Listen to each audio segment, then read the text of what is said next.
Veo que se están notando los efectos de la recuperación. Estamos todos felices.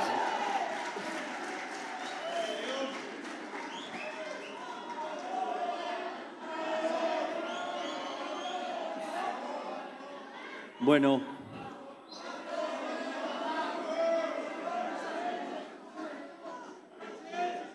Pedimos por favor que se sienten. Muchas gracias. Bueno, básicamente a la luz de lo que es el debate, digamos, hoy voy a dar una charla que tiene más de técnico que de político, dado lo sucio del debate, en especial respecto a la suciedad y la deshonestidad intelectual con la que debaten los orcos, o cómo, digamos, trata de instalar temas, porque parece que ahora están muy preocupados por la pobreza, por los indigentes, pero parece que en los 4 años anteriores no había ni pobres ni indigentes, y cuando habían estado antes en el gobierno los habían escondido debajo de la alfombra porque decían que era estigmatizante.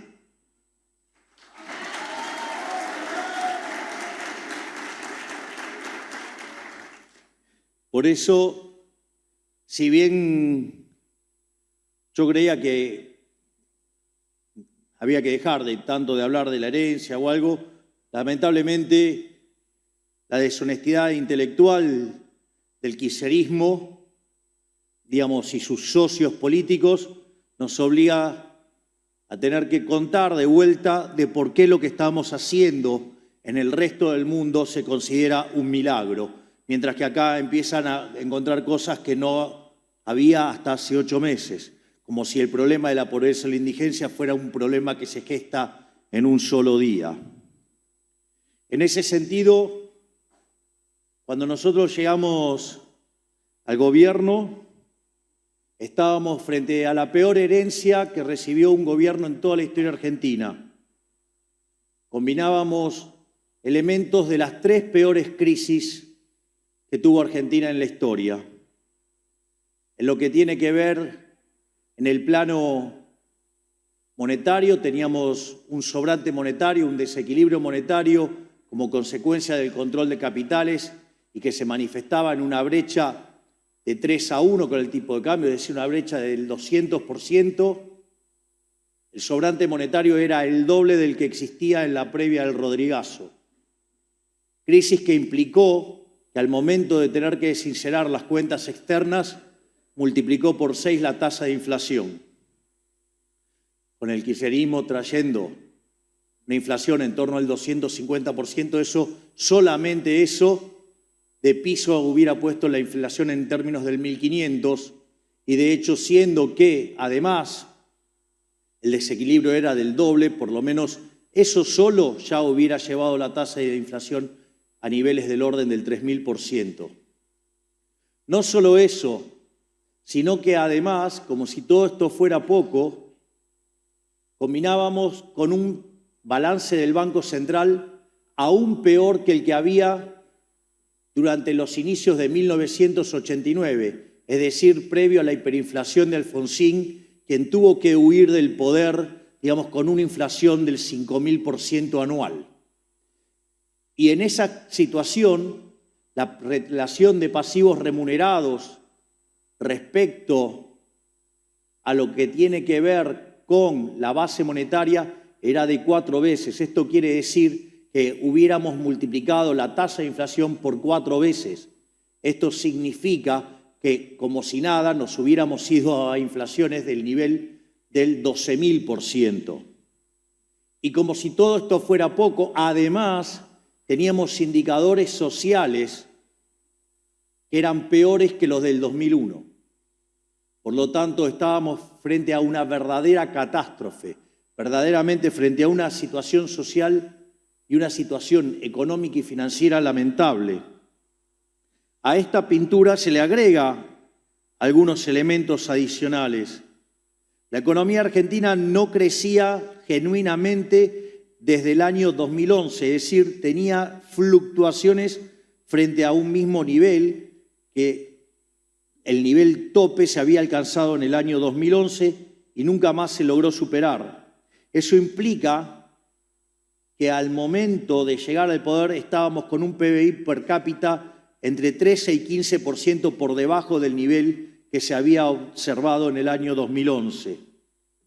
No solo eso, el empleo formal estaba clavado en 6 millones de personas, en 6 millones de puestos de trabajo, y ese número no se había movido. Lo único que había aumentado significativamente era el empleo informal, es decir, aquellos que tanto se jactan de cuidar y proteger a los trabajadores, generaron un empleo informal más grande que el que había en el sector formal. Es decir, había 8 millones de personas en el informal respecto al sector formal. Qué linda forma de cuidar a los trabajadores tiene el Movimiento Nacional de los Trabajadores. Como si fuera poco, como no se generaba ni siquiera empleo suficiente en el plano formal, la cantidad de empleados públicos fue llevado a 4 millones de personas. Es decir, una forma encubierta de mentir la tasa de desempleo, cuya contrapartida era la caída del salario real. No por nada, ¿sí? Cuando se fueron del poder, había 40% de pobres, había 10% de indigentes, 2 de cada 3 chicos ya eran pobres, no es algo nuevo, ya eran pobres, y una de las ofensas más grandes que generó el kirchnerismo, que 1/3 de los trabajadores, cuando históricamente el trabajo fue un elemento de movilización social ascendente, 1/3 de los trabajadores eran pobres, aún teniendo trabajo. No solo eso, sino que además a ese cuadro de actividad, empleo y salarios, pobreza e indigencia tan lamentable, se acompañaba con una tasa de inflación creciente. Pareciera que descubrieron que ahora apareció la inflación.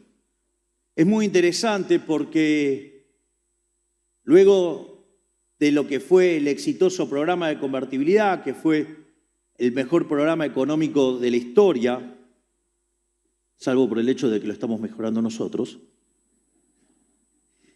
básicamente el kirchnerismo tuvo distintos escalones de inflación. Néstor Kirchner llevó a la inflación a un promedio en torno al 10%. Cristina Fernández de Kirchner en su primer gobierno lo llevó a 20%, en su segundo gobierno lo llevó a 30%, Macri lo llevó a 40% y Alberto Fernández se terminó yendo con cerca de 250% de inflación. Es decir, vean la dinámica en la cual venía acelerando la tasa de inflación.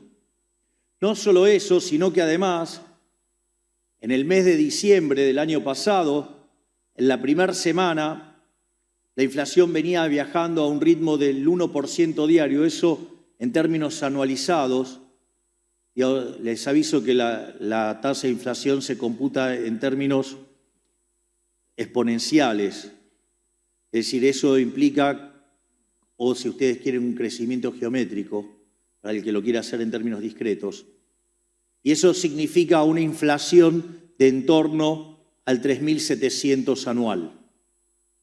No solo eso, sino que, como si esto fuera poco, cuando ustedes computaban 2 semanas de diciembre, es decir, ya cuando estábamos por asumir, esa tasa se había acelerado a niveles del 7.500% anual.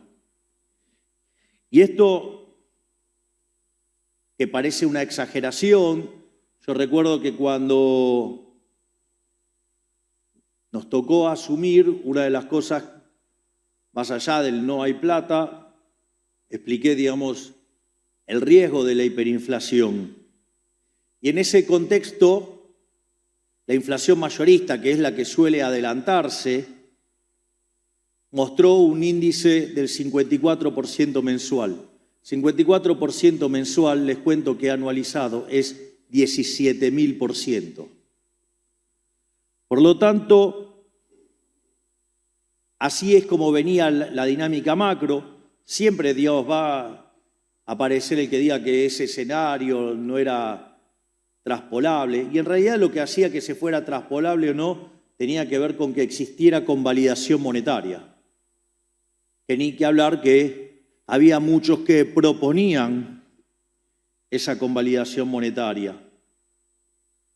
Entonces, básicamente, la pregunta es entonces, ¿qué nos encontramos del lado fiscal y monetario que pudiera habilitar semejante aberración se volviera realidad?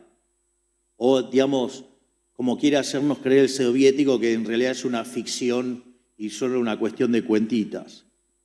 El problema es que él no la sabe hacer ni siquiera con un ábaco, porque no sabe sumar ni con un ábaco. En ese sentido, más o menos cuando ustedes estudian la literatura de indicadores tempranos de crisis, digamos, uno de los indicadores son los déficits gemelos, es decir, la combinación del déficit fiscal con la que vendría a ser el déficit de cuenta corriente. En general, cuando ustedes tienen déficit gemelos por 4 puntos del PBI, eso es una alerta amarilla. Cuando tienen 8% del PBI, es una alerta roja y se van a pegar una tremenda piña. Bueno, nosotros heredamos déficit gemelos por 17 puntos del PBI. No solo eso, de esos 17 puntos del PBI, 15 eran generados por el sector público, por el Estado, ya sea por el Tesoro y por el Banco Central, donde de esos 15, 5 correspondían al Tesoro Nacional y 10 correspondían al Banco Central, como lo habrán escuchado nombrar como déficit cuasi fiscal. Al mismo tiempo teníamos vencimientos de deuda, teníamos 25.000 millones de dólares de vencimientos de deuda externa, donde la gran mayoría de esos vencimientos eran con organismos multilaterales de crédito, y aquí también había un problema porque Argentina sistemáticamente había violado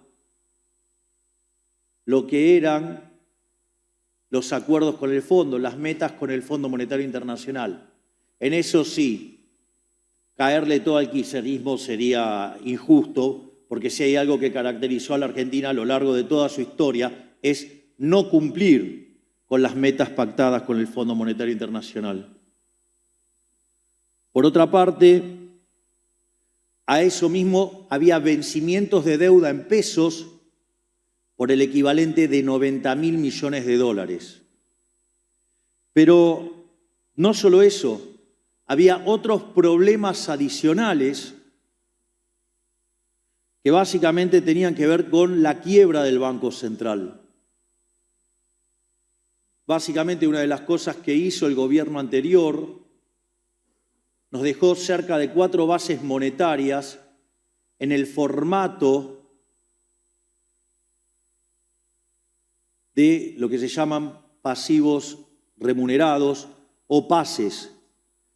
Pero en lugar de ser las LELIQs, que tenían plazos de 30, 60, 90, 120, 180 y así sucesivamente, nos dejaron todos esos pasivos remunerados a un día. Es decir, que en un día podríamos haber quintuplicado la cantidad de dinero. Por lo tanto, cuando le hice la cuenta antes, no era 3.000 por 4, sino que era por 5, o sea, 15.000% de inflación estaba subyacente en toda esa emisión monetaria. Pero además teníamos problemas de stocks, problemas de deuda adentro del Banco Central. Uno de los problemas que teníamos era lo que era la deuda de la CIRA, que era la deuda de los importadores, y estaban frenadas las importaciones básicamente porque el Banco Central tenía 11.000 millones de dólares de reservas internacionales negativas. Es decir, el Banco Central estaba literalmente quebrado. De hecho, el sinceramiento se hizo durante nuestra gestión y básicamente lo que mostramos es que el kirchnerismo le rompió al Banco Central el equivalente por 45.000 millones de dólares. Un verdadero escándalo. Pero no solo teníamos el problema de las IRAs, que lo que estaba haciendo era trabar el problema de las importaciones y por ende se hacía muy difícil producir, sino que además de las importaciones solamente se pagaba el 15%, con lo cual imponía una lógica de caja muy complicada para los importadores y para los productores. Les aviso que hoy ese número ya está por arriba del 90%. Además, había dividendos pisados por el equivalente de 10.000 millones de dólares. Y había algo escondido que cuando ustedes miraban el balance del Banco Central no se notaba, que era una posición de títulos que era contingente, que son los famosos puts. Una verdadera irresponsabilidad tanto del gobierno anterior como el jefe de la misión del Fondo Monetario Internacional que lo avaló, porque eran el equivalente de 4 puntos del PBI. Lo que pasa es que ustedes, esos puts, no se anotaban por el valor, digamos, de la contingencia, sino que se anotan por el valor del contingente, o sea, por el put en sí mismo. Es una cuestión de contabilidad. Con lo cual, si están para ser ejercidos, ustedes tienen un problema enorme que no está manifestado en el balance. Es decir, hubo complicidad para esconder esos 4 puntos del PBI adentro del balance del Banco Central, porque como el gobierno anterior no cumplía las metas monetarias, no cumplía las metas fiscales, no cumplía las metas adentro del balance del Banco Central, entonces crearon un mecanismo por el cual esa deuda no se veía. Entonces, ¿cuál era la gran apuesta? La gran apuesta del gobierno anterior. Básicamente, ellos no creían que nosotros éramos liberales libertarios. Ellos creían que nosotros éramos liberales libertarados.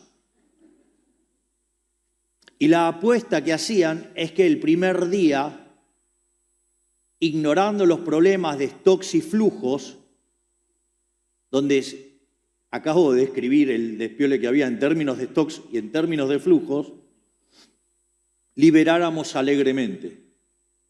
No hace falta que les diga que si quintuplicamos la cantidad de deuda del Banco Central en la base monetaria, si se defoltea la deuda comercial, si se defoltea la deuda con los dividendos, si se defoltea la deuda con el exterior, digamos, toda esa cuestión hubiera generado las bases para generar la hiperinflación con 4 bases monetarias venciendo un día. Por lo tanto, en un día hubiéramos quintuplicado la cantidad de dinero, hubiéramos desatado una megacrisis fenomenal, esto hubiera estallado en el medio de las fiestas, y ustedes saben, digamos, que al movimiento nacional y popular le gusta agitar la violencia en el mes de diciembre, y en enero hubieran tenido nuevamente a un gobierno kirchnerista que supuestamente iba a venir a salvar todo. Afortunadamente no les dimos el gusto. Desde el primer momento nosotros tuvimos claro la magnitud del desafío que teníamos. Recuerdo que en esa primera etapa, de hecho, teníamos reunión de gabinete todos los días. Recuerdo todos los días yendo a Casa Rosada, llegando a las 8 de la mañana y yéndome cerca de las 12 de la noche. La verdad que fueron momentos muy intensos, muy duros, pero también es cierto que también creó un espíritu de cuerpo con todo el gabinete con el que estoy absolutamente orgulloso y que estoy consciente de que estamos llevando a cabo una gesta heroica que va a quedar marcada en los libros de texto porque estamos comprometidos en hacer el mejor gobierno de la historia argentina.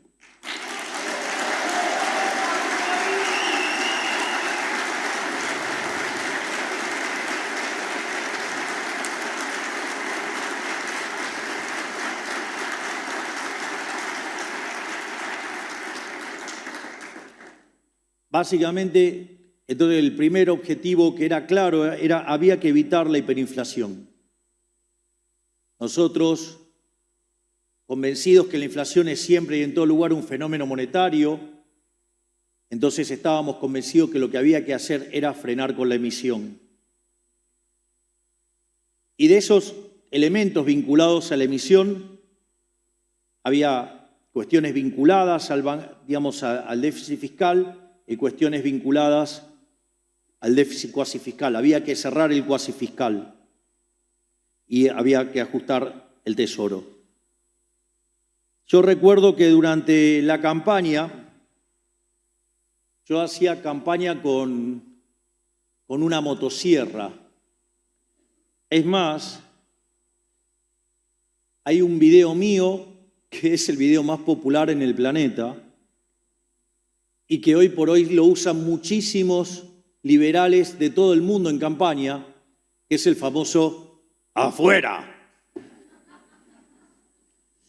Ese famoso "afuera" surgió que estaba en el programa de Johnny Viale explicando cómo iba a ser el ajuste.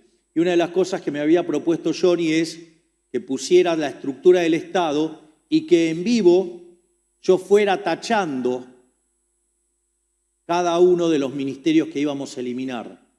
Que dicho sea de paso, lo digo acá, estoy orgulloso que dentro de las cosas que eliminamos el siniestro Ministerio de la Mujer y el siniestro INADI, que se utilizaban para perseguir ideológicamente.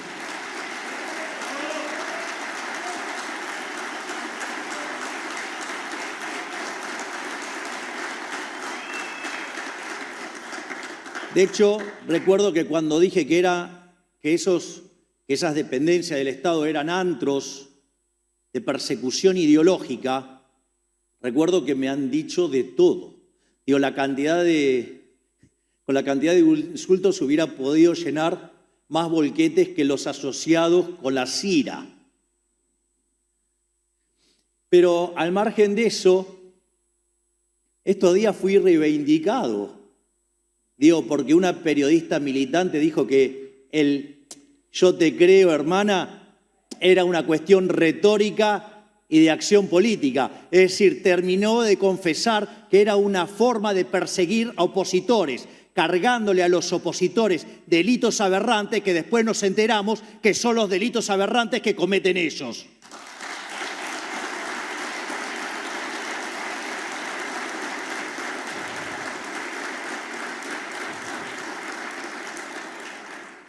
Entonces, lo primero que arrancamos es achicar la cantidad de ministerios.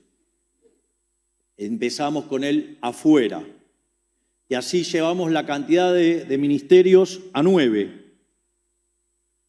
Originalmente teníamos una idea de llevarlo a 8, pero la dinámica requería cierta estructura, entonces hubo que llevarlo a 9. O sea, concretamente, el Ministerio de Salud tenía que quedar adentro de Capital Humano, pero la dinámica que imponía el sector de la salud y la perversión del kirchnerismo nos obligaba a tener que cambiar un poco originalmente la estrategia. Y en ese sentido, otra cosa que hicimos es déficit cero. Recuerdo algún econochanta pasado de tintura negra que decía que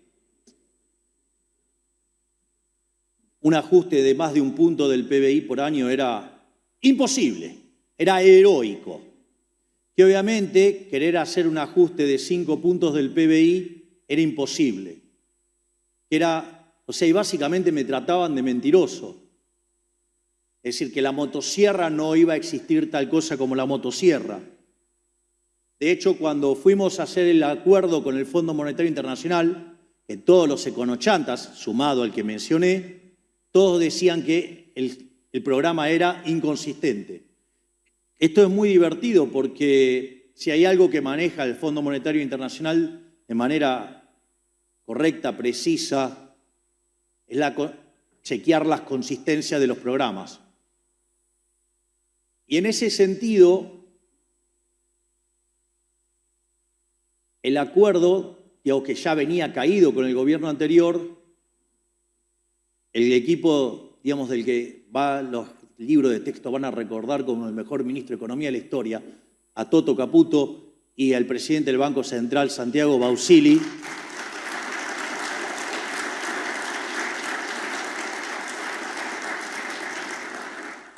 Una tarea que hubiera demandado cerca de 3 meses, lo lograron en un fin de semana.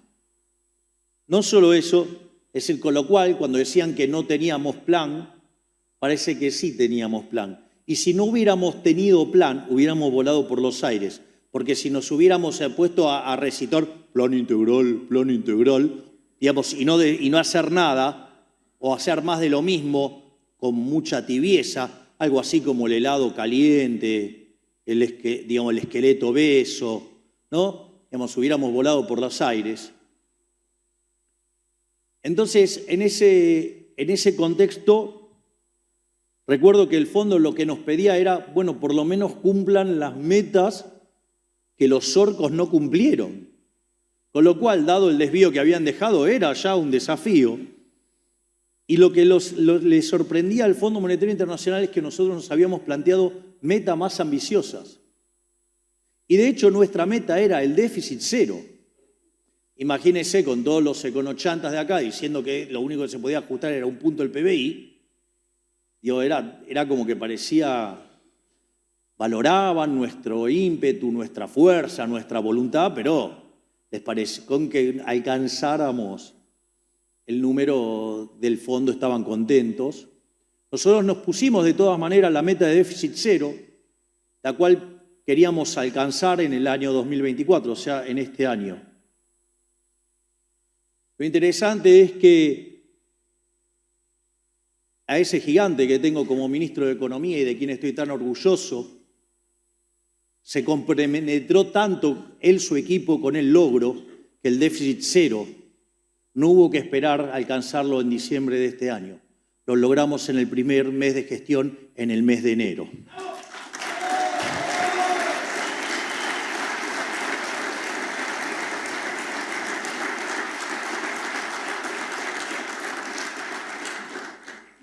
Es más, les cuento una anécdota.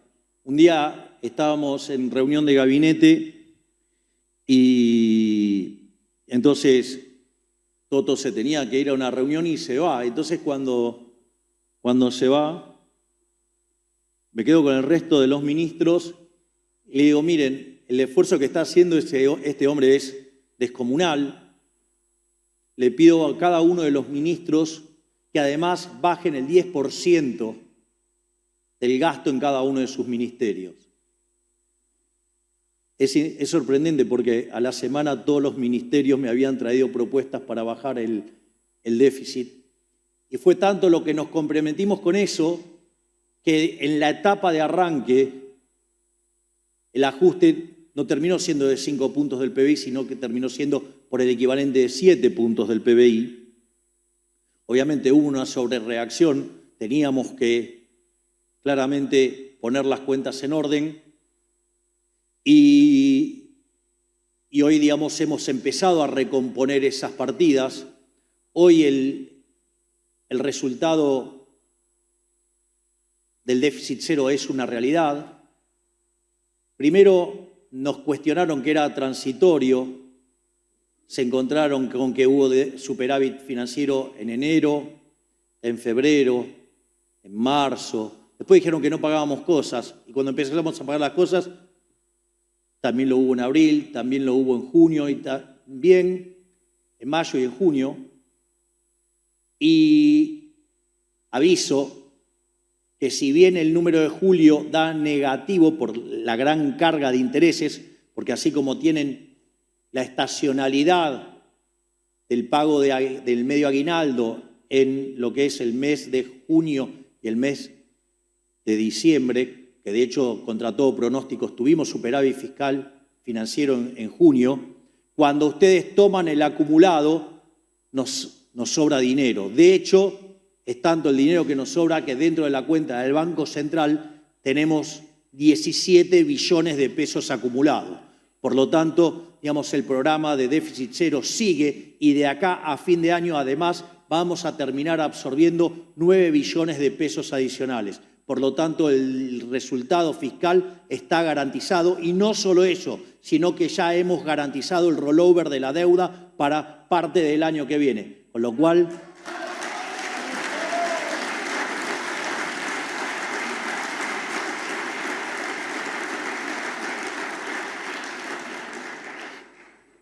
y no solo eso, sino que además teníamos el problema de los pasivos remunerados,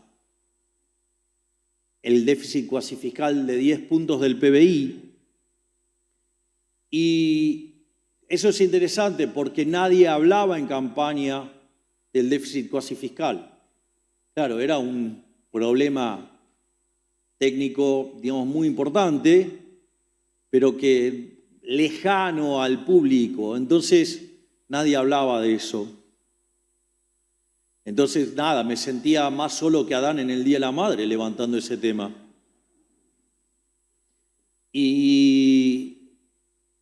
Pero era, digamos, pero el orden de magnitudes era estremecedor. Si sabíamos que el problema fiscal era grande y eran 5 puntos del PBI, imagínense el problema del Banco Central siendo 10 puntos del PBI, era el doble. Es decir, 2/3 del problema estaban en el Banco Central.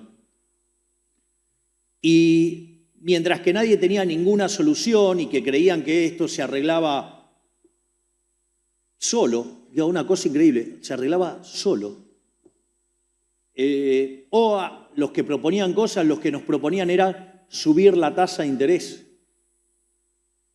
Algo que si efectivamente lo hubiéramos hecho, hubiéramos probado con el mecanismo de estabilización tradicional, en lugar de tener una relación de 4 bases monetarias de remunerados contra una, hoy tendríamos cerca de 10 bases monetarias contra una, y hoy estaríamos discutiendo el rollover de esa deuda, el carry trade, digamos, cuándo estallaba la hiper. Sin embargo, en una tarea titánica, ciclópea, por parte de Santiago Bausili, logró lo que nadie se hubiera imaginado, porque ni siquiera era parte del debate público. Logró eliminar el déficit cuasi fiscal, es decir, logró hacer un ajuste de 10 puntos del PBI en 6 meses. Es decir, que Argentina hizo un ajuste fiscal en 6 meses de 15 puntos del PBI, algo que no se ha visto nunca en la historia de la humanidad. Y nosotros lo hemos hecho. Y de esa manera hemos logrado parar la hiperinflación, porque la hiperinflación, cuando veníamos en diciembre, en mayoristas veníamos viajando al 17.000%. El último dato de mayoristas, que fue el del mes pasado, fue 2,7%. Es decir, que ustedes anualizan el 2,7% y pasamos de 17.000 entonces a 35%. Pero como nosotros además tenemos una pauta de devaluación del 2% mensual, la inflación viene viajando a menos del 0,7%. Eso quiere decir que anualizado, hoy la inflación estaría viajando de manera pura a eso del 8% anual.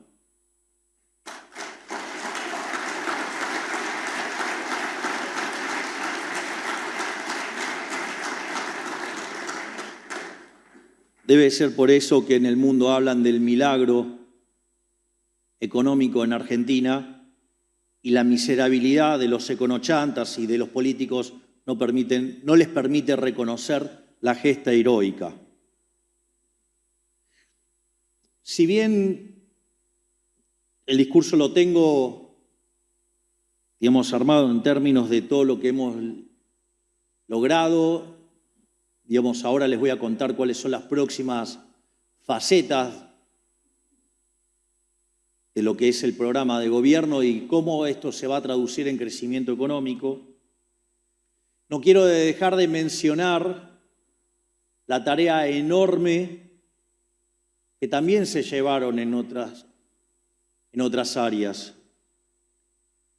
En este sentido, Cuando nosotros ganamos las elecciones, yo siempre digo que es como que tengo un nuevo trabajo, ¿sí? Con un poquito de responsabilidad más grande que lo de normal. Pero mi job description dice que termine con la inflación, que haga más libre a la economía, básicamente que termine con la inseguridad y que la economía vuelva a crecer. Digo, eso dice mi job description. Dicho sea de paso, el tema fiscal no es un tema menor, ¿no? Porque en los últimos 123 años Argentina tuvo déficit durante 113, o sea que solamente tuvo resultado financiero positivo en 10, pero en esos 10 son casos donde Argentina estuvo en default, con lo cual no pagaba los intereses, con lo cual nunca tuvo resultado financiero positivo como es el que tenemos nosotros. Con lo cual, digamos, es algo nuevo en la historia argentina, un gobierno que tenga superávit financiero. Pero, volviendo al job description, una de las cosas que me pidieron es que terminemos con la inseguridad. Y ahí quiero destacar el enorme trabajo de esa monumental ministro que tengo en el plano de seguridad, que es la doctora Patricia Bullrich.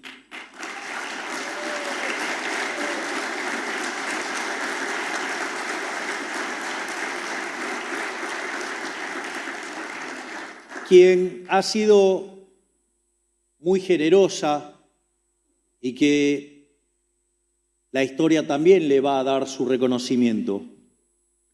No solo por el apoyo que junto al presidente Macri nos dieron para la segunda vuelta y que mientras que todo el círculo rojo analógico, en especial los perisobres, anticipaban que ganaba Massa, ganamos 56-44, le ganamos por 12.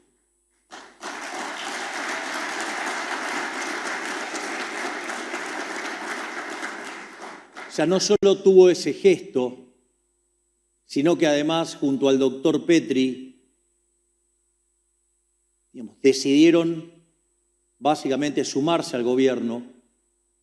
El doctor Petri está haciendo una tarea verdaderamente superlativa, reequipando a las Fuerzas Armadas como nunca se había hecho en los últimos 50 años. Y la doctora Bullrich, cuando yo hablé con ella me señaló que le interesaba otra área porque ya había estado en seguridad. Y yo le pedí que los problemas eran demasiado grandes y que necesitaba que vuelva a cubrir la cartera de seguridad.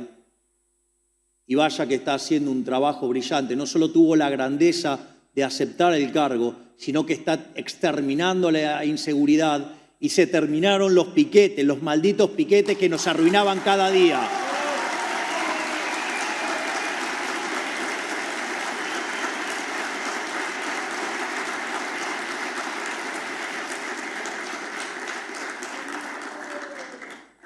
Por otra parte, básicamente, los abanderados, digamos, que claman tanto por los descamisados, por los humildes, por los vulnerables, que sería la palabra más correcta para utilizar, viven ellos que aman tanto a los pobres que lo único que hicieron fue multiplicarlos. Nosotros, desde el Ministerio de Capital Humano, nos ocupamos verdaderamente de dar contención.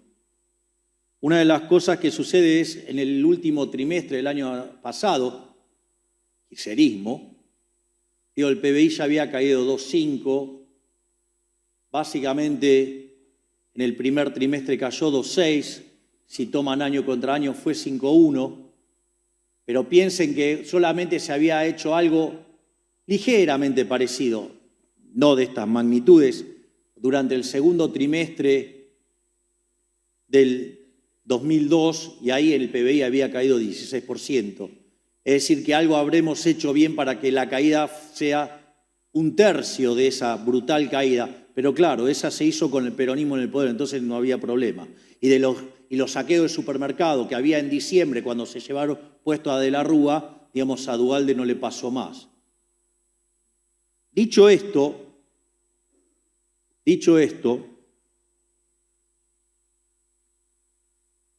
si efectivamente la política social fuera mala, digamos, hubiéramos tenido un estallido, y eso no ocurrió.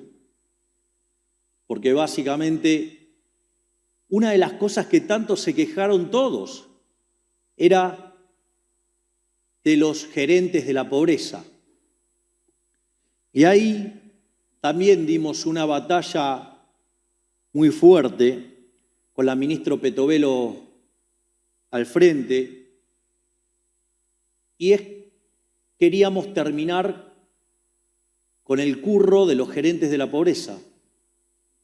Y esto no es menor porque el punto era, nosotros sabíamos que el primer trimestre iba a ser muy duro y teníamos que generar el mecanismo de contención social.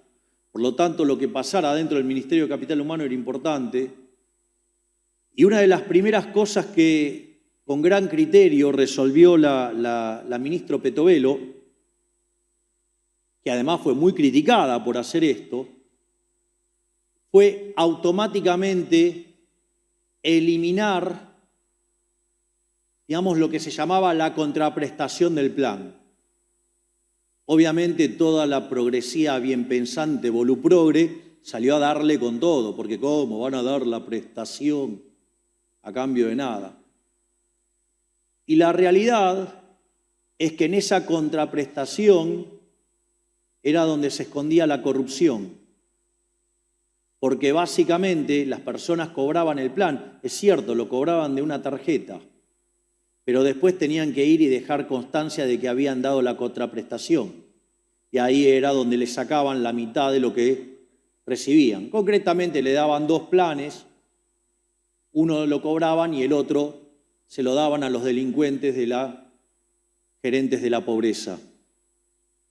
De hecho, fue tan fuerte cuando se hizo este impacto, y es que rápidamente Beliboni salió a amenazarnos con una marcha.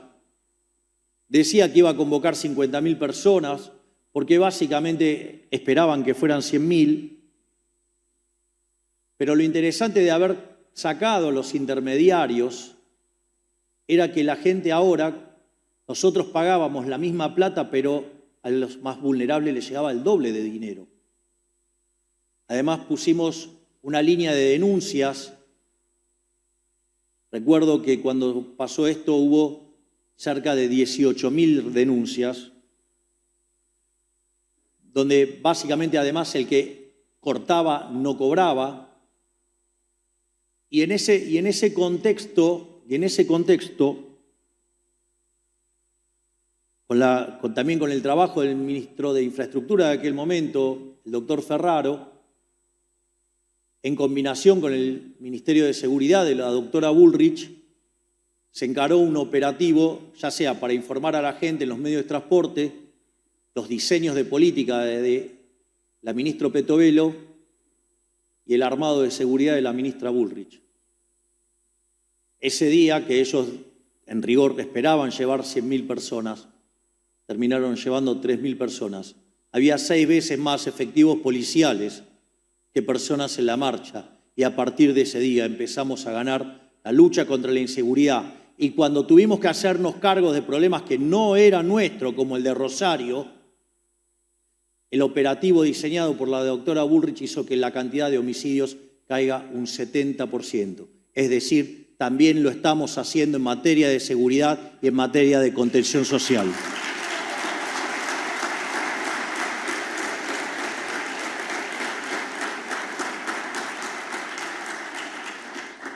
Pero otra cosa a la que me comprometí, y es mi objetivo, es que Argentina sea el país más libre del mundo.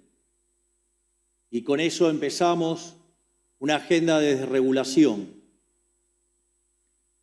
Y ahí enviamos un DNU y enviamos la ley bases. Argentina, la reforma estructural más grande de toda su historia fue la que se hizo durante el primer gobierno de Carlos Menem. Fue la reforma estructural más grande de la historia argentina. Nosotros,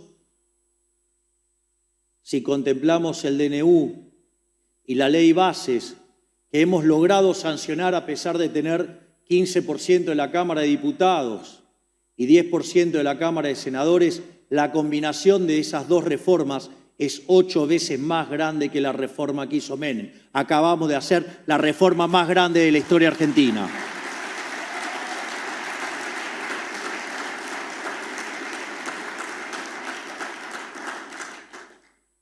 Por lo tanto, eso también deja las bases establecidas para que Argentina pueda crecer de largo plazo. Eso implica un salto en los indicadores de libertad económica de 90 puestos. Es decir, empezamos a parecernos a algunos países europeos. Pero les tengo una noticia. A mí con eso no me alcanza. No me alcanza a parecerme a Alemania, no me alcanza a parecerme a Francia, no me alcanza a parecerme a Italia. Yo quiero que Argentina sea el país más libre del mundo y tenemos pendiente 3.200 reformas estructurales.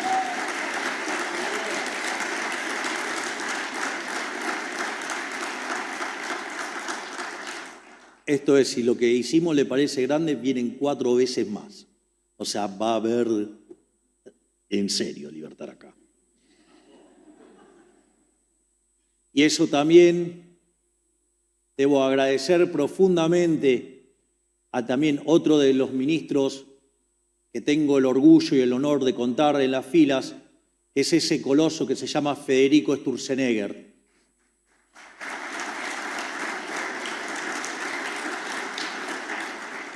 Aviso que soy cholulo de todos mis ministros. De hecho, miren qué maravilloso lo que hizo días atrás el ministro Cunio Libarona con el juicio por jurado, o al ministro Mario Russo, que tanto lo critican por el dengue, que tiene que ver con decisiones de un año atrás. Le cuento que el doctor Mario Russo ya acaba de cerrar toda la vacunación del dengue para el año que viene.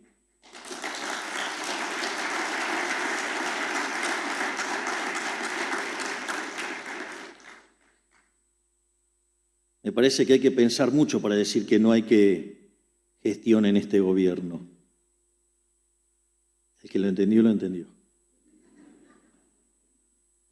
Y no es un palo a quien yo le tengo mucha estima, aviso. Por eso dije hay que pensar mucho. Bien, vamos a hablar de lo que se viene. Básicamente, los dos pilares de acá hacia adelante son dos. Perdón.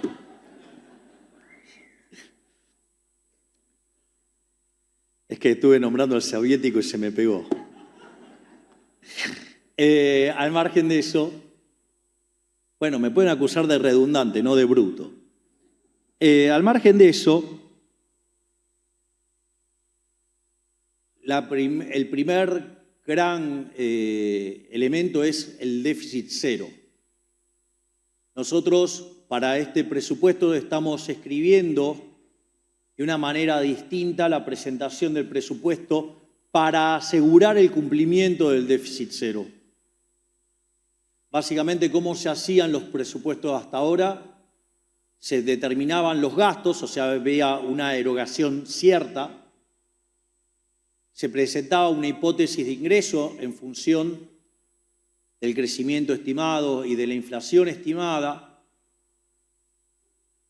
Eso lo que generaba era un resultado fiscal, le tomaban los intereses y a partir de eso sacaban el resultado financiero. Y dado el resultado financiero, determinaban el financiamiento y armaban el financiamiento. Bueno, eso dejó de ser la forma en la cual se diseña el presupuesto en Argentina.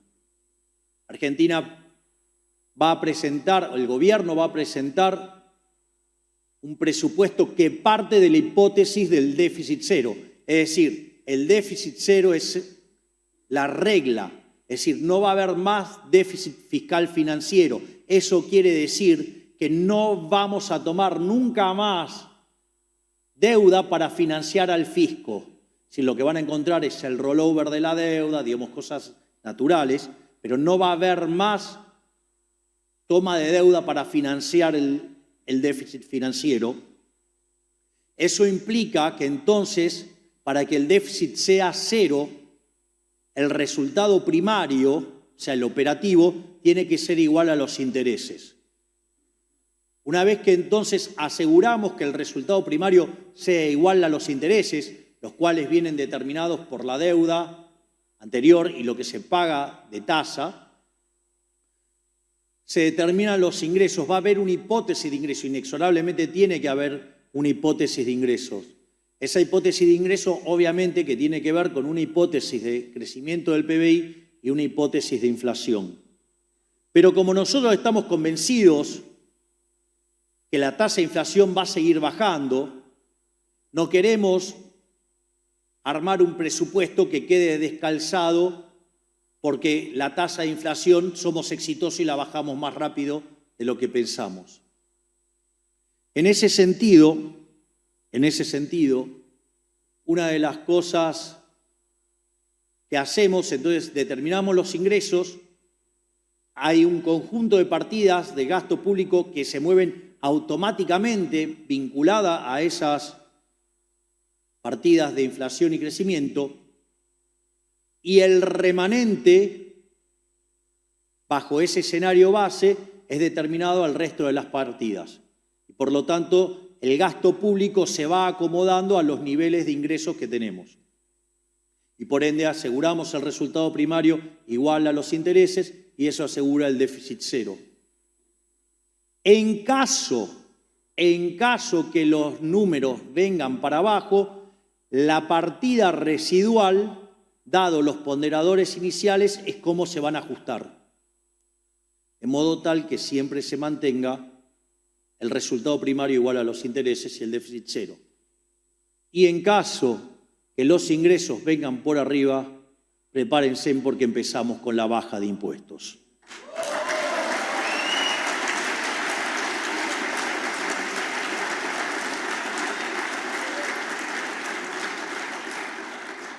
Es más, de hecho ya empezamos con la baja de impuestos. En septiembre va a empezar a regir la baja del impuesto país del 17,5 al 7,5 y en el mes de diciembre se elimina el impuesto país.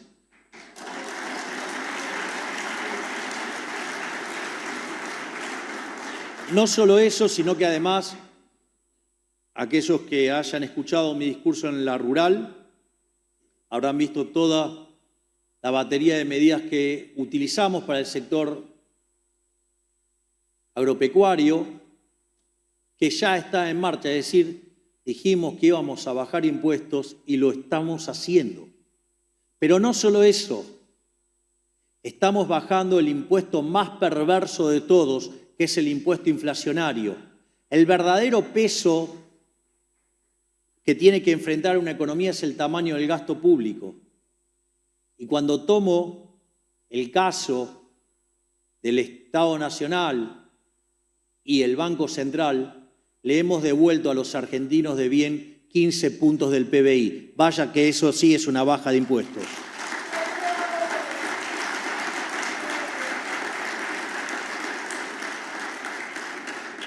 De hecho, siendo que ustedes están en el sector de real estate, digo, al margen de, no me pueden negar que ha sido un verdadero éxito eliminar la ley de alquileres.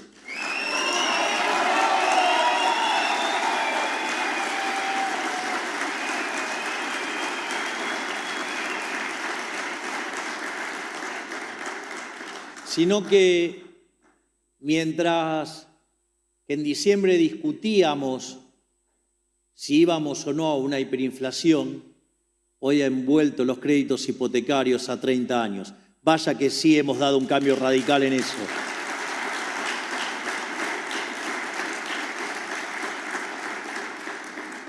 Al mismo tiempo, en paralelo, que está ya en marcha, implementando una política de emisión monetaria cero. Básicamente, cuando nosotros llegamos, teníamos 4 grifos de emisión monetaria abiertos, pero de una manera inundante. No me van a decir que no uso bien las metáforas. Entonces, debe haber algo que me tiene hecho un poeta. ¿No?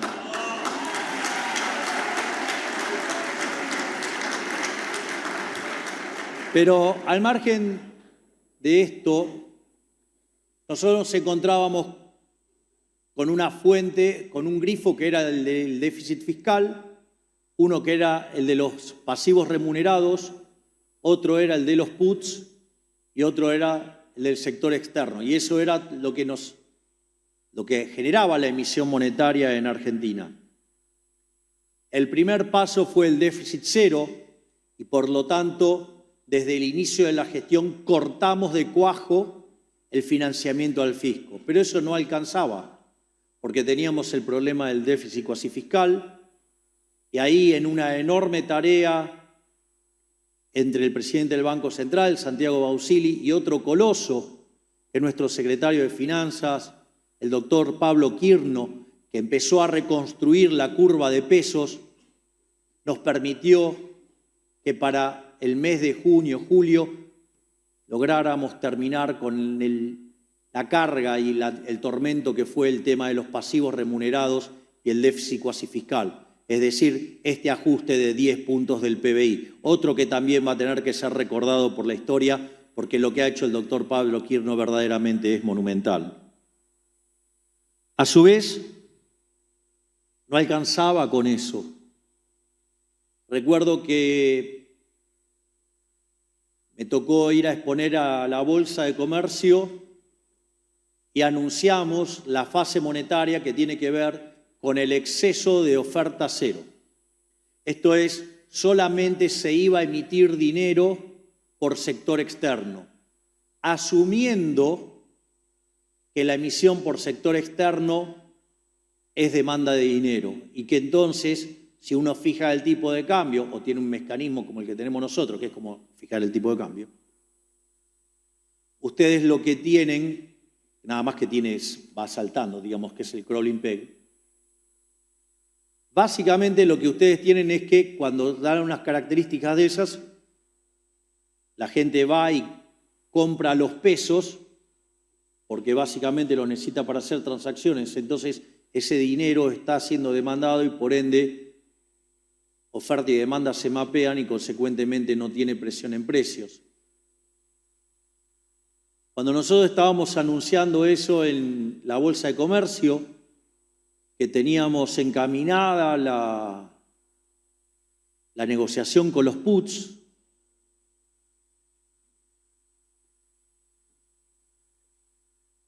nosotros hacemos el anuncio y el día lunes, cuando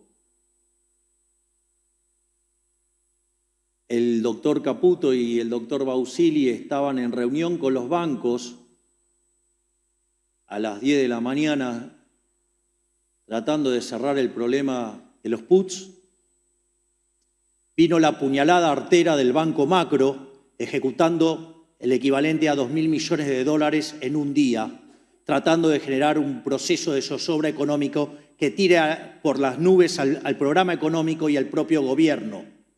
Y es la primera vez en la historia que un gobierno argentino logra enfrentar una corrida diaria por el equivalente de 2.000 millones de dólares.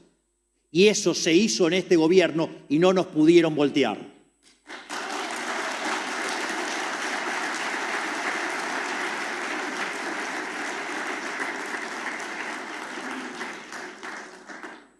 Todavía recuerdo lo que hubo que amacarse durante ese día lunes con el equipo económico, con el Banco Central, para neutralizar semejante puñalada. Pero claro, la posición del gobierno financieramente es tan sólida, esto que yo les contaba, que tenemos 17 billones de pesos del Tesoro depositado en el Banco Central, nos permitió quitar esos 2 billones de pesos que hubo que pagarle al Banco Macro. Y como fallaron eso, a la semana siguiente estaban hablando de que iban a buscar un tipo de cambio entre 1.800 y 2.000 pesos. Frente a esa situación, recuerdo que con el doctor Caputo estábamos en Estados Unidos, estábamos en Idaho, previo a que a mí me tocara exponer en Sun Valley, y entonces decidimos lanzar la etapa más dura y agresiva del programa monetario, que era emisión cero. Y básicamente cuento esto para acomodar las burradas que dicen los economistas, que hablan de intervención y todas esas cosas. Cuando ustedes tienen un equilibrio de no intervención, el tipo de cambio es libre, la variación de reserva es nula y la variación de la cantidad de dinero es nula. En ese contexto donde ustedes generan esa situación, obviamente no va a haber inflación, o sea, se calibra, digamos, pero es con un mercado libre. Ahora, ¿cuál es el punto? Es que por una cuestión de que todavía tenemos desequilibrios de stocks, nosotros tenemos cepo. Y en ese contexto donde todavía tenemos cepo, el problema radica en que los dólares que se depositan que se llevan al MULC, no es que están comprando pesos, no es que quieren comprar pesos, sino que están obligados a vender dólares. Por lo tanto, eso no es demanda de dinero y por lo tanto se genera un exceso de oferta de dinero que sigue alimentando que la tasa de inflación tarde en bajar. Por eso, mientras que no arreglemos el problema de stocks, que ya es muchísimo más chico que el que teníamos de inicio, lo que decidimos hacer es que esos pesos que tirábamos a la calle por las compras del MULC, los retirábamos entregando parte de los dólares. Y como había brecha, cada 3 dólares que comprábamos en el MULC quedaba uno en el Banco Central.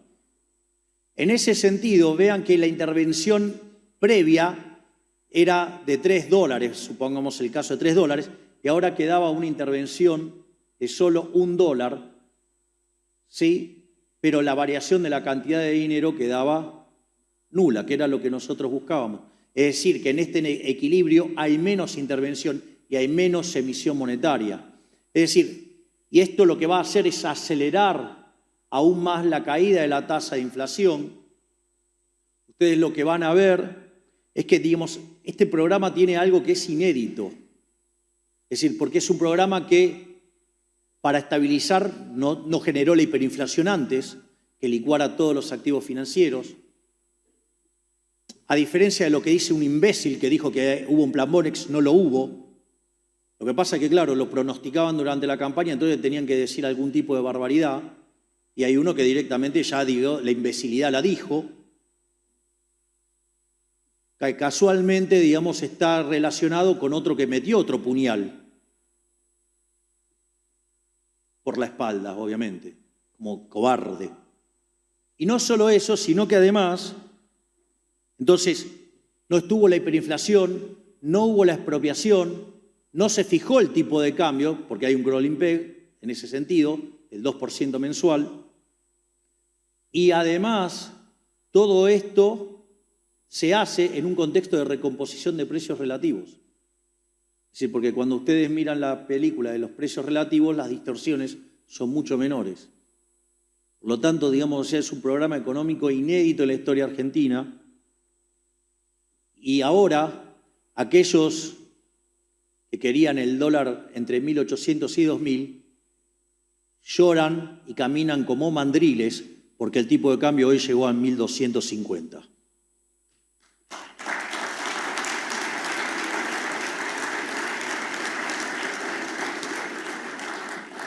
Naturalmente esto ahora entonces nos lleva, y la pregunta que sigue, bueno, ahora va a haber una pequeña parte en la cual voy a hablar en latín, como diría el profe de Pablo, es decir, me voy a rajar una tremenda puteada, quiere decir eso.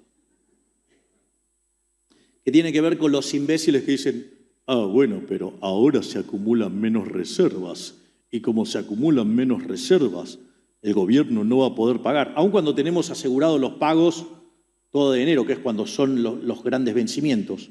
Los grandes vencimientos de deuda son en enero y julio. Es cuando se pagan los intereses y se paga deuda. Entonces, es increíble porque entonces lo que me están diciendo es que los dólares los tengo que comprar con emisión monetaria. Es decir, que esa manga de hijos de remil puta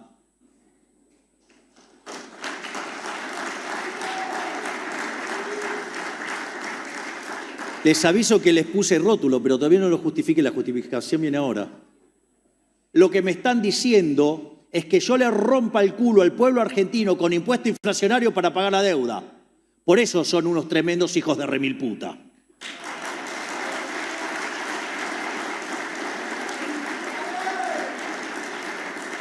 Además, si ese argumento fuera cierto, entonces todos los países que tienen tipo de cambio flexible estarían en default. Pero no solo eso, los dólares para pagar la deuda los tiene que comprar el Tesoro en el MUL con superávit fiscal. Esa es la forma honesta de hacerlo. Porque si ustedes lo compran con emisión monetaria, sin el esfuerzo fiscal, ¿qué es lo que va a pasar? Lo que están diciendo es que después va a ir el fisco y va a estafar al Banco Central, se va a llevar los dólares y ustedes se quedaron con los papelitos de colores y los volvieron a cagar. Y eso nosotros no lo vamos a hacer.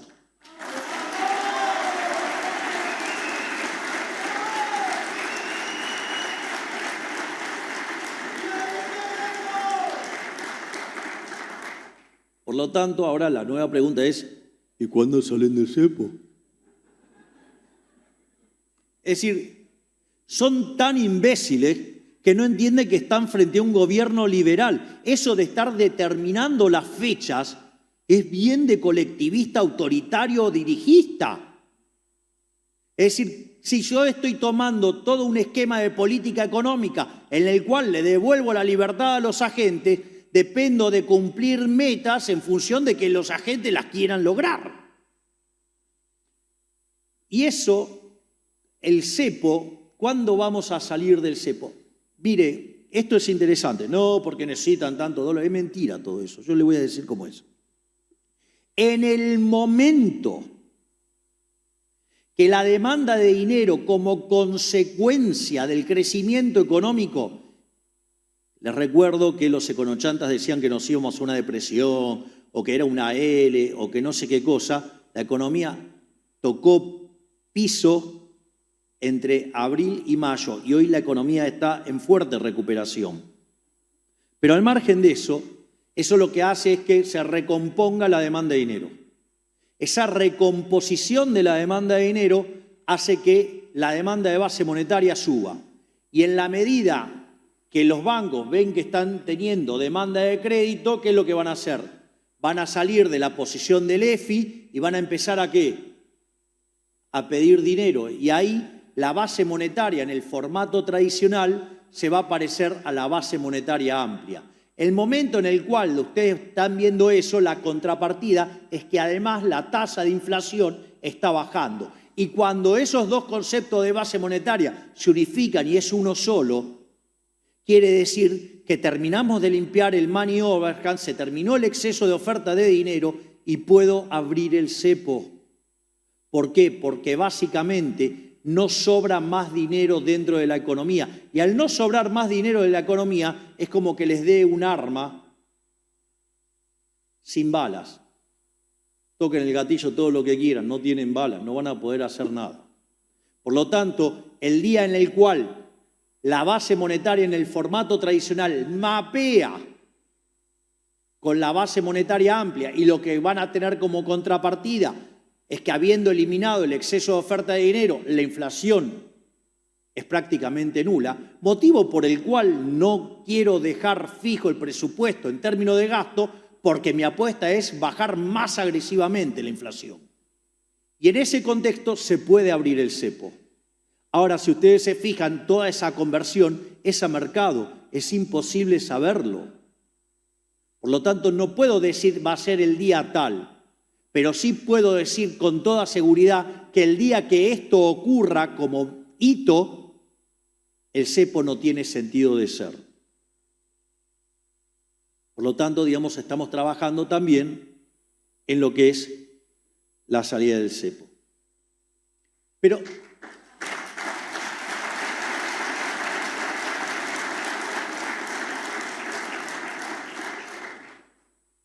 Pero la campaña, miren, la campaña tenía tres cosas. Nadie puede decir que los engañé.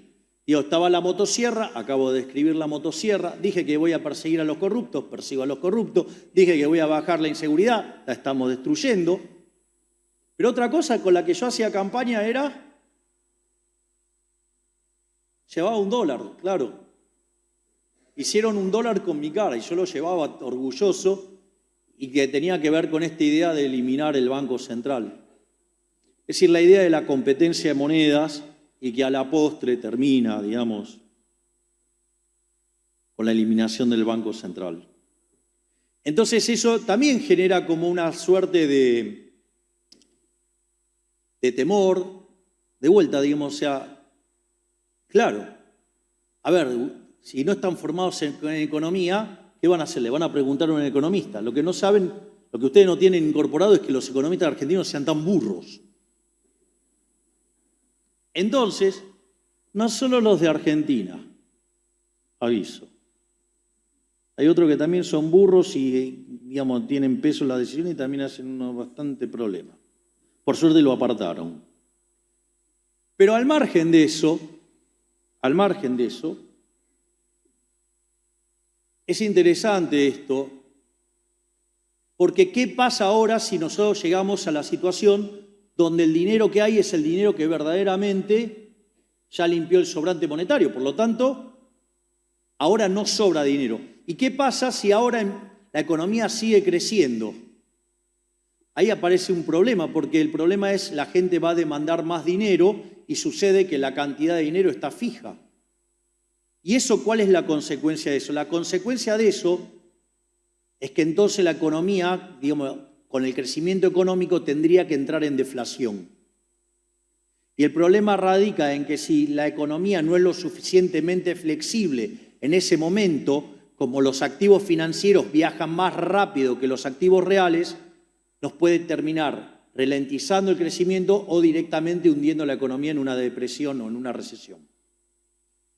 Entonces, ¿cómo hacemos para monetizar la economía si la cantidad de dinero está fijo? Competencia de monedas, que empiezan a competir las demás monedas. ¿Qué es lo que vamos a hacer? Vamos a dejar que los argentinos, como además el cepo no va a existir más, los argentinos puedan hacer sus transacciones en otra moneda.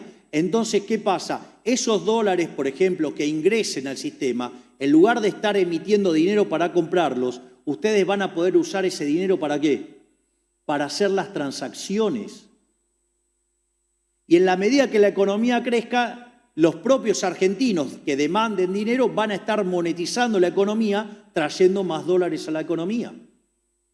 Y una de las cosas que pasa es que si en dinámica la cantidad de pesos está fija y la cantidad de dólares empieza a crecer, digo dólares para simplificar el gozo, porque si no, digamos, competencia, moneda, competencia, y todo el tiempo habla, es como si fuera un polinomio que lo tengo que estar extrapolando todo el tiempo.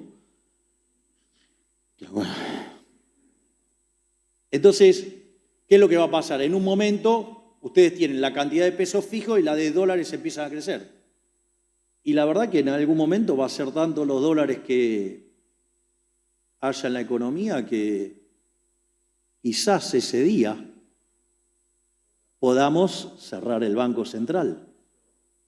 Y ese día, si yo sigo estando en el gobierno, no tengan duda que lo voy a cerrar.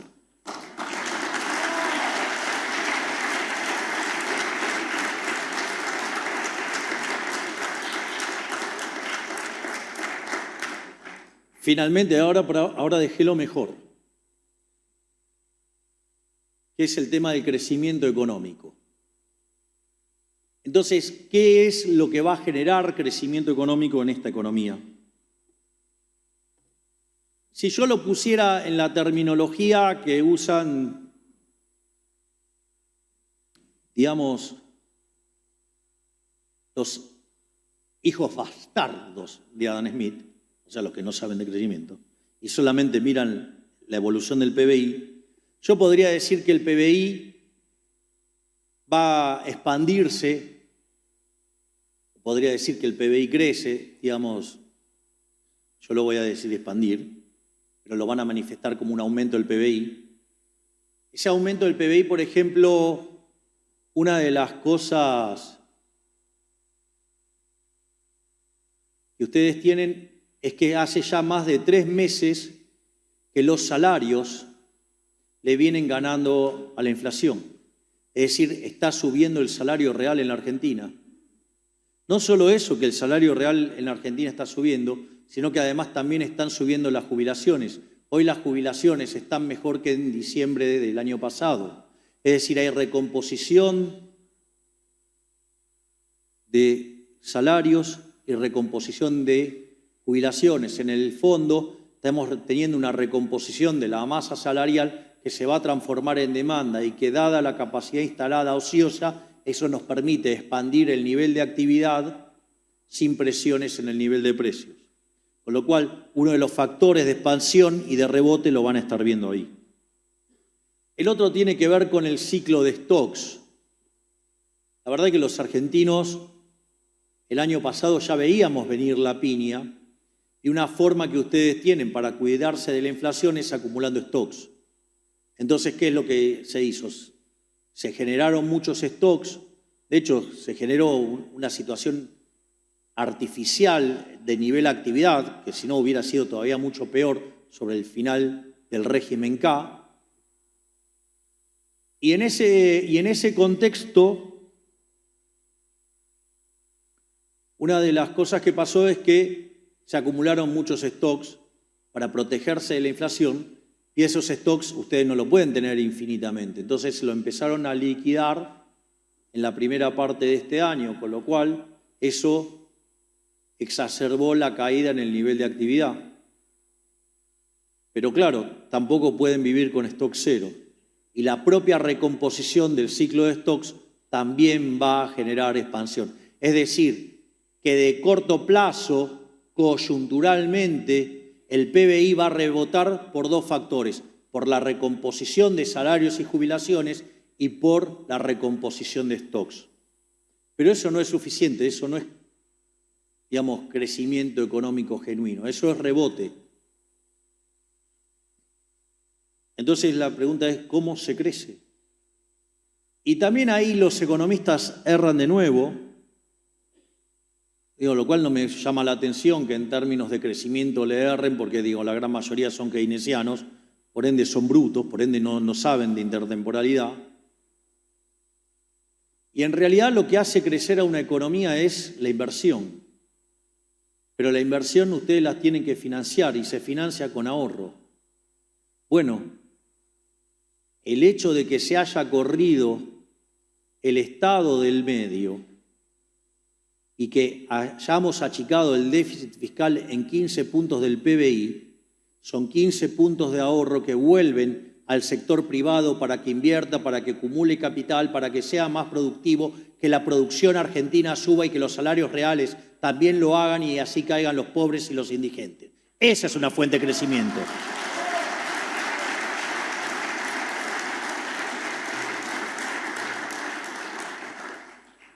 Por otra parte, nuestro compromiso férreo con una política de emisión cero, lo que va a hacer es que dejemos de padecer la inflación y que la inflación deje de distorsionar precios relativos y, por lo tanto, eso permita guiar de mejor manera y de manera más eficiente la inversión dentro del sector privado y, por ende, eso también va a generar un salto en el crecimiento económico.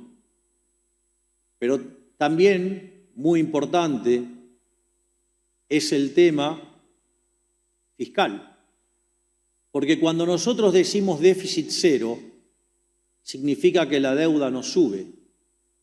Y si la deuda no sube, la relación deuda-producto, conforme, aun cuando el PBI quedara constante, es no creciente. Y si es no creciente, el país es solvente intertemporalmente. Quiere decir que puede pagar su deuda. Y si su deuda cae, o su relación deuda-producto cae o no crece, cae el riesgo país. Y les recuerdo que cuando nosotros asumimos estaba en 2.900 puntos básicos. Les doy la noticia que hoy rompió la línea de los 1.500 a pesar de los degenerados fiscales.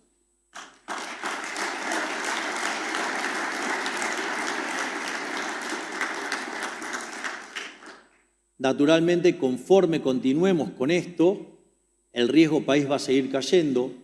Que caiga el riesgo país significa que la tasa de interés va a caer, significa que además la acumulación de capital va a continuar y obviamente que cuando esto se dé va a aumentar el PBI, va a aumentar el empleo, van a aumentar los salarios reales y obviamente también esto va a hacer que caiga la cantidad de pobres e indigentes, haciendo que Argentina siga creciendo y lo haga de manera importante. Otra cosa que también me olvidé en el medio es que también la eliminación del cepo le quita un peso y un freno a la actividad económica y al liberar eso, también ese exceso de oferta artificial como contraparte del exceso de demanda en el mercado de divisas, también genera un efecto rebote. Y finalmente, y esta es la última, de las reflexiones respecto a lo que genera crecimiento, es nosotros, tal como les dije antes, hemos emprendido la reforma estructural más grande de la historia argentina. De hecho, es la reforma estructural más grande de la historia argentina, es 8 veces más grande que la que hizo Menem, pero para nosotros no es suficiente. Nosotros no nos alcanza ir a niveles de libertad económica, como les dije antes, como el de Alemania, como el de Francia, como el de Italia. Nosotros queremos ser el país más libre del mundo. Todos los días sacamos regulaciones. Tenemos pendiente 3.200 reformas estructurales y vamos a hacer de Argentina el país más libre del mundo, porque aquellos países que son más libres son 12 veces más ricos que los países reprimidos. Tienen 25 veces menos de pobres en el formato estándar y 50 veces menos en el formato extremo. Por lo tanto, abrazar las ideas de la libertad va a hacer que Argentina sea el país más próspero de la Tierra.